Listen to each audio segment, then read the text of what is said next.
Vui lòng tuân thủ các nguyên tắc mà YouTube đã đề ra trước khi xem nội dung video này. Tôi không khuyến khích hoặc tán thành bất kỳ sản phẩm, hành động hay hành vi nào được thể hiện trong video. Tất cả các video đều được thực hiện trong môi trường an toàn, chuyên nghiệp và có sự kiểm soát. Xin đừng cố gắng tái hiện lại bất kỳ hành động nào trong video. Tất cả hành động đều được thực hiện bởi chuyên gia. Ok, thì chào mừng các con vợ đã quay trở lại với kênh review thuốc lá của Billy Bông Hoa nha.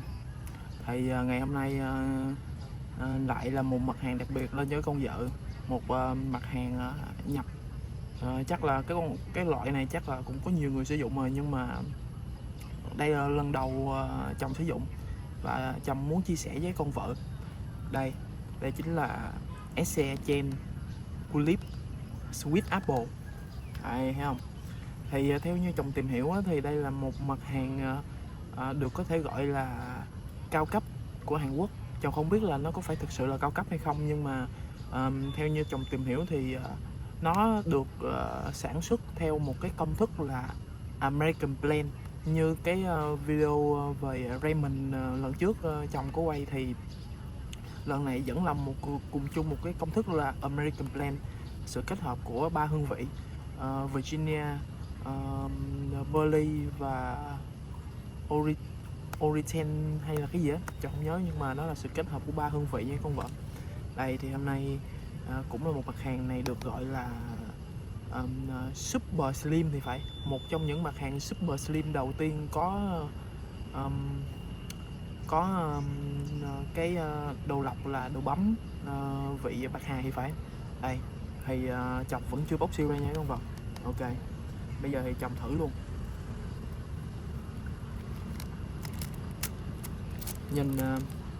Nhìn ở cái phía ngoài nhìn nó hơi LGBT một tí nha, nó hơi đa màu, nó hơi nhiều màu sắc một tí, nhìn nó khá là bắt mắt đó. Cái mùi thì cái mùi nó khá là mát, cái mùi nó kiểu bạc hà, nó kiểu nó hương vị nó the một tí. Nhưng mà mình vẫn chưa nghe được cái mùi gì là apple hết đó. Nhưng mà vô trong đó thì mình lại nghe ra cái mùi của cái kẹo bạc hà, mà cái kẹo màu trắng mà bên trong nó có cái sô cô la ấy con vợ. Đó thì chồng nghe ra cái mùi kẹo đó nha. Đúng là nghe cái mùi kẹo đó thiệt, còn sweet apple thì chồng không nghe ra cái mùi apple. Đây cho các ông vợ xem. Đây, đóng gói cái là cẩn thận kỹ lưỡng nha. Cẩn thận kỹ lưỡng. Xé này ra. Và các ông vợ sẽ thấy được là nhìn khá là bắt mắt, thấy không? Khá là đẹp. Đây, cái này nó còn slim hơn cả cái Sài Gòn xoài mà chồng đã từng hút nữa. Cái này được gọi là super slim luôn đấy con vợ. Nhìn y như một cái que tăm nha, xỉa răng luôn. Nhìn khá là lạ, độc lạ. Có cái bấm nè. Ok, chồng sẽ thử luôn nha, cho con phải xem.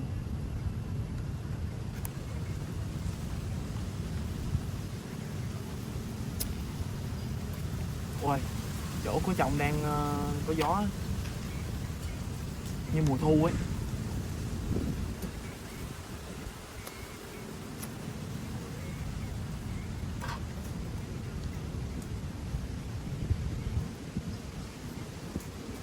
Đây là cái điếu thuốc thứ 3 ở trong ngày của chồng, cho nên là nó cũng sẽ chồng cũng sẽ cảm nhận được khá là kỹ cái vị á, nếu như nó thực sự ngon.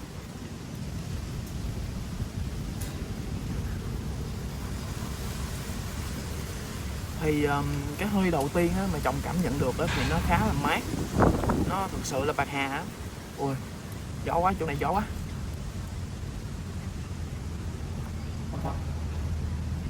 Có điều á thì khi mà hút mà lấy hơi á, thì chồng nghĩ là cái vợ hút nó sẽ không có được đã cho lắm, tại vì nó hơi nhỏ. Khi mấy con vợ mà hút vào để mà lấy cái khói á, vào trong người á, thì nó sẽ khá là bị hạn chế nha, chồng thấy như vậy.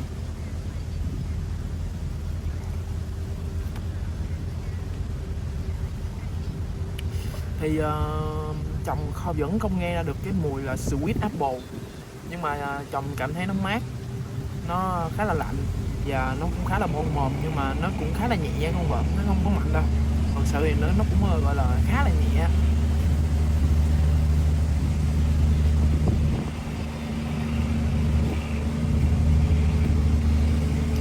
Chồng mà cũng cố gắng hút nhiều nhưng mà chồng không có lấy đủ hơi, nó bị hạn chế về cái mặt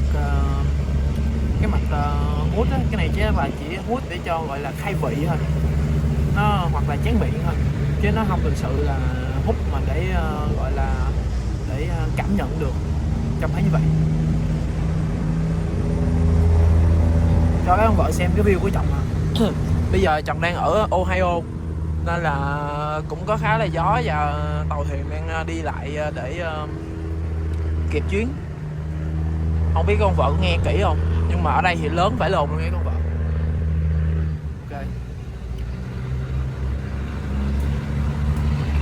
cho con vợ xem cái view của chồng nó cũng khá là cheap á, trippy á. Nhưng mà để nói mà tận hưởng cái thuốc lá này á thì chồng thấy nó thật sự là nó khá là trung bình đó, nó khá là average đối với chồng đó. Tại vì chồng thấy nó không có cái gì thì nó quá đặc biệt hết đó, chồng thấy nó khá bình thường. Nói về một chút về cái con SE Gen Culip Sweet Apple này á, thì đây là một sản phẩm tới từ Hàn Quốc nha con vợ. Thì như cái con vợ đã biết về các mặt hàng từ trước á, thì Hàn Quốc luôn luôn là những cái mặt hàng mà chồng review về hút thuốc lá bấm, thì đây cũng không ngoại lệ. Đây là một cái sản phẩm là thuốc lá bấm nhưng mà là super slim chứ không phải là slim bình thường, nó là super slim như vậy con vợ. Và nó được trộn theo công thức thuốc lá của American Blend. Thì đây là một trong những mặt hàng cao cấp về super slim mà chồng tìm hiểu được. Nhưng mà còn những gì mà chồng đã trải nghiệm thì chồng thấy nó cũng khá là bình thường, nó không có thực sự là quá đặc sắc đâu, cũng khá là bình thường. Cái này cho các bạn nữ hút thì khá là ok á, thì nó chút xíu à. Để như chồng đang hút que tâm vậy.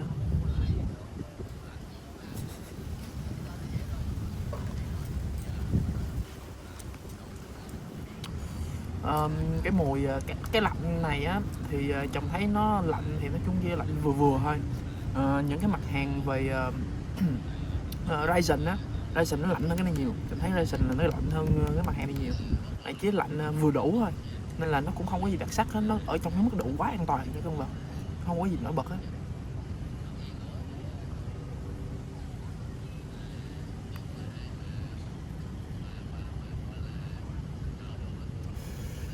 Thì về đánh giá về cái bao bì thì nó khá là đặc sắc, nó khá là bắt mắt á, nhìn nó khá là nhiều màu sắc, LGBT plus độ. Về trải nghiệm thì nó cũng khá là bình thường. Chồng thấy nếu mà để mà so sánh cái thằng này á thì chồng sẽ thích mua Ryzen Orange cà phê hơn. Nếu như cái con vợ có xem những cái video trước của chồng thì cái con vợ có thể sẽ biết cái Orange cà phê là cái vị mà chồng cảm thấy là ngon nhất trong các vị Ryzen. Ionia thì nó quá là nhẹ đi, nó không đáng được gọi là thuốc lá luôn á, nhưng mà thôi, nó là dành cho các chị em. Hoặc là chanh Pháp là lemon French thì phải, French lemon, đúng rồi, French lemon. Thì chồng vẫn thích cái orange cà phê hơn. Chung quy lại thì nó cháy cũng khá là nhanh, hút thì cũng không được nhiều cho lắm, thì cái độ nicotine của nó cũng khá là thấp. Thì chung quy lại thì chồng sẽ chấm điểm cho cái con này là 6,5/10, 6,5/10 nha con vợ, cho một mặt hàng này.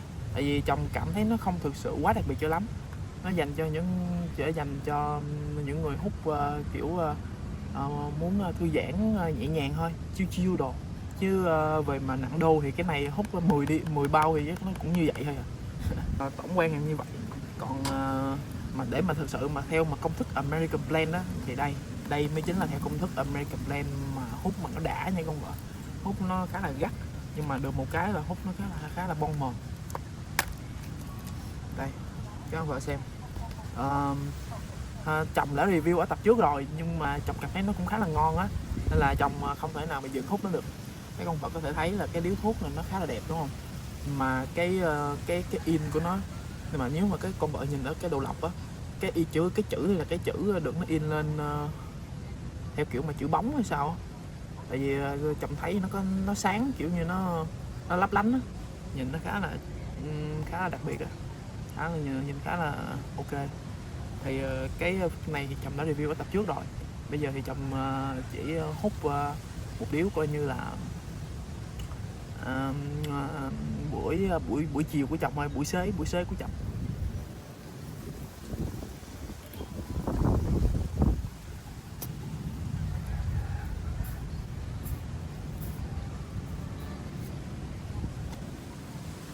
Cái bữa nay thì chồng khá là nghiện hút con Raymond này. Hình như nó có chia ra hai loại là Raymond Gold với Raymond Silver nữa, một cái bạc với một cái vàng. Thì chồng không biết cái này là cái gì, chắc là vàng á, tại vì nó tới 1,1 mg nicotine lận, nó khá là kích, ấy. Khá là ngon.